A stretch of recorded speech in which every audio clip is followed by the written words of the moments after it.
Telugu Desam party వాళ్ళు CMRF చెక్కుల గురించి ప్రస్తావించారు జనసేన సమావేశం. తెలుగుదేశం పార్టీలో సీఎంఆర్ఎఫ్ చెక్కులు పంపిణీలో ఎమ్మెల్యేలు పాల్గొనడం లేదని 42 మందికి పార్టీ పరంగా నోటీసులు ఇచ్చారు. అంటే వాళ్ళు ఎంత పర్టికులర్గా ఉన్న జనంలోకి ప్రభుత్వం సొమ్ము సీఎంఆర్ఎఫ్ చెక్కులు కానీ ఇంకోటి కానీ తమ ఎమ్మెల్యేలు తెలుగుదేశం ఎమ్మెల్యేల ద్వారానే జరుగుతోంది అనే ప్రచారం చేసుకోవడానికి ప్రయత్నం చేస్తున్నారు. జనసేన వాళ్ళు వాళ్ళకి అవకాశం ఇవ్వరు. అది పవన్ కళ్యాణ్ గారు పట్టించుకున్నప్పుడు వాళ్ళు ఎందుకు ఇస్తారు? తెలుగుదేశం పార్టీ చాలా క్లియర్ గా ఉంది ఆ విషయంలో. జనరల్ గా అక్కడ జనసేన ఎమ్మెల్యేలు ఉన్న చోట వాళ్ళ ద్వారానే ఇస్తారేమో కదా? లేదు, అది తెలుగుదేశం నాయకులు ఇస్తున్నారు. అక్కడ కూడానా? అది నిజమైతే మాత్రం అంతకంటే అగౌరవం నిజంగానే పవన్ కళ్యాణ్ గారు పట్టించుకోకపోవటం, పైగా మన ఈయన జనసేన ఎమ్మెల్యేలని చంద్రబాబు గారు హెచ్చరించే పరిస్థితి వచ్చిందని చెప్పడం అంతా ఆశ్చర్యంగానే ఉంది. మరి వాళ్ళిద్దరు ఇష్టం అనుకోండి. నారాయణ మనోహర్ గారు లాంటి వాళ్ళు ఉన్న చోట మాత్రం జనసేనకి ఇస్తారేమో కానీ జనరల్ గా అయితే జనసేనకి ఇవ్వట్లేదు. ఎమ్మెల్యేలకి ఇస్తారు, ఎమ్మెల్యేలు వెళ్ళి పంచాలని చెప్తారు. బట్ మరి మీరు చెప్తున్న దాని ప్రకారం జనసేనకి అట్లా ఉండదేమో నేను అనుకుంటున్నాను. బట్ స్టిల్ తెలుగుదేశం నాయకులే పంపిణీ చేస్తారు. రైట్. మరొక వార్త, ఖజానాపై భారం 1472 కోట్లు. 2016లో అమరావతి మాస్టర్ ప్లాన్ తయారీ పనులు నామినేషన్పై సింగపూర్ సంస్థకు అప్పగింత. వాళ్ళకి 20 కోట్లు ఎంతో ఇచ్చినట్టున్నారు అప్పుడు. అయితే ఇప్పుడు వాళ్ళు చేసిన దీనివల్ల అదనపు భారం దాదాపు 1472 కోట్లు వాళ్ళు చేసిన ప్లాన్ ప్రకారం చేసినవన్నీ మార్చాల్సి వస్తుందట. సో అదొక సమస్య. అయితే అక్కడ పైపులు తగలబడితే దాని వెనుక విద్రోహ చర్య ఉంది, వెంటనే తేల్చాలని చెప్పి చంద్రబాబు గారు 24 గంటలు టైం ఇచ్చారంట. సో దీని మీద కథ నడుపుతారో ఏమో. విష్ణు గారు ఏమంటారు ఈ రెండింటి మీద? మీ కామెంట్ చెప్పండి సార్. ఇప్పుడు సుర్బానా కంపెనీకి మాస్టర్ ప్లాన్ తయారు చేయడానికి 20 కోట్ల రూపాయలు ఇచ్చారు. 20 కోట్ల రూపాయలు ఇచ్చే ముందు మీకు గుర్తుందా, అప్పట్లో ఫ్రీగా, అప్పట్లో సింగపూర్ వాళ్ళు ఫ్రీగా చేస్తారని చెప్పేవాళ్ళు. అవును, సెల్ఫ్ సస్టైన్ అమరావతి అని చెప్పి ఇప్పటికీ చెప్తున్నారు కదా సార్. 1000 కోట్ల 100 కోట్ల అప్పులు చేస్తా కూడా వాళ్ళు చెప్పేదానికి చేసేదానికి కూడా డిఫరెంట్ తేడా ఉంటుంది. ఇది చూడండి, ఇప్పుడు ఈ 20 కోట్లు ఇచ్చి ఒక మాస్టర్ ప్లాన్ తయారు చేసిన తర్వాత అక్కడ దాదాపుగా ట్రాన్స్ఫర్కి సంబంధించి లైన్లు 221, 241 ఇలాంటి లైన్స్ అన్నీ కూడా ఈ 400 kVకి సంబంధించిన సబ్స్టేషన్ సంబంధించిన లైన్స్ అన్ని కూడా ఈ రోజు అడ్డంకిగా మారినాయంట. ఆ రోజు ఆలోచన లేకుండా 20 కోట్ల రూపాయలు ప్రజాధనాన్ని దుర్వినియోగం చేసి మాస్టర్ ప్లాన్ వేసి ట్రాన్స్ఫర్కి సంబంధించినటువంటి లైన్స్ అన్ని వేస్తే ఈ రోజు ఆ డెవలప్మెంట్కి అవన్నీ కూడా అడ్డంగా మారినాయంట. అంటే ఏంటి?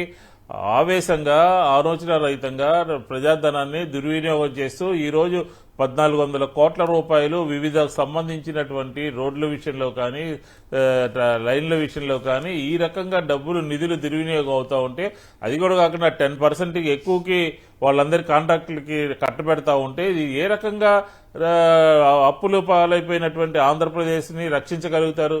అమరావతిలో చేస్తున్నది డెవలప్మెంట్ పేరు మీద జరుగుతున్నటువంటి ఆచితూచి అడిగేయాల్సినటువంటి కార్యక్రమం. ఇదేదో వైఎస్ఆర్ కాంగ్రెస్ పార్టీ తప్పు పెట్టడం కాదు. కాగ్ రిపోర్ట్ లో క్లియర్ గా చెప్పడం జరిగింది. ఈ రకమైనటువంటి కార్యక్రమం మూలంగా ఇంత నష్టం జరిగింది. ముందు ఒక కార్యక్రమం చేశారు, తర్వాత ఒక కార్యక్రమం చేశారు.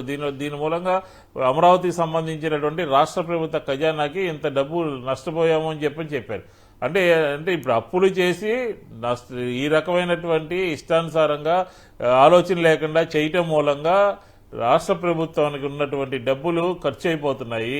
రాష్ట్ర ప్రభుత్వము వివిధ రంగాల్లో ఖర్చు పెట్టాల్సినటువంటి దానికి ప్రయారిటీస్ ఇవ్వకుండా ఈరోజు ఉదాహరణకి ఆంధ్రప్రదేశ్లో విద్యార్థులందరికీ కూడా ఫీజు రియంబర్స్మెంట్ అవ్వక పరీక్షలు రాయాలనే విషయంలో కానీ సర్టిఫికేట్లు తీసుకోవాలనే విషయంలో కానీ ఎదురవుతున్నటువంటి సమస్యలన్నీ కూడా ఓ పక్కన ఆంధ్రప్రదేశ్లో ఉన్నాయి. ఆరోగ్యశ్రీ ఓ పక్క కుదేలైపోయింది, డబ్బులు లేక ట్రీట్మెంట్ ఇవ్వలేనటువంటి పరిస్థితిలో ఉంది. ఇలాంటి సందర్భంలో ఒక్క అమరావతి మీదే 1500 కోట్లు రమారమి ఏ రకంగా దుర్వినియోగం చేస్తారు, ఏ రకంగా ఖర్చు పెడతారు? ఆంధ్రప్రదేశ్ ప్రజలకి, యావత్ ఆంధ్రప్రదేశ్ ప్రజలందరికీ కూడా దీని మీద సమాధానం చెప్పాల్సినటువంటి బాధ్యత రాష్ట్ర ప్రభుత్వం మీద ఉన్నట్టుగా కూడా స్పష్టంగా అర్థమవుతుంది. చేసినటువంటి తప్పులు సరిదిద్దుకునేటటువంటి ప్రయత్నం చేయకుండా అల్లరి చిల్లరగా రాష్ట్ర ప్రభుత్వం పన్నుల ద్వారా వసూలు చేసినటువంటి నిధుల్ని ఈ రకమైనటువంటి కంపెనీలకి కట్టబెట్టడం ద్వారా రాష్ట్ర ఖజానాకి బొక్కపడేటటువంటి చిల్లు పడేటటువంటి పరిస్థితి అయితే స్పష్టంగా కనపడతా ఉంది. ఇప్పటికైనా సరే ఒక మాస్టర్ ప్లాన్ తయారు చేసుకునే సందర్భంలో ఇలాంటి చిక్కులు ఎదురుకాకుండా, నిధులు దుర్వినియోగం కాకుండా చూసుకోవాల్సినటువంటి పరిస్థితి ఉంది. వాళ్ళు చూసుకునేటువంటి పరిస్థితి లేదు. ఎందుకంటే మార్కెట్లో రూపాయి ఉంటే 100 రూపాయలు ఇచ్చి అక్కడ పనులు చేయిస్తా ఉన్నారు. వాళ్ళకు కావాల్సినటువంటి వాళ్ళందరికీ కూడా కాంట్రాక్టులు కట్టబెడతా ఉన్నారు. ఆలోచన రహితంగా అక్కడ ప్రవర్తిస్తా ఉన్నారు. ఇది ఆంధ్ర రాష్ట్ర ప్రజలందరూ కూడా గమనించాల్సినటువంటి అవసరం ఉంది.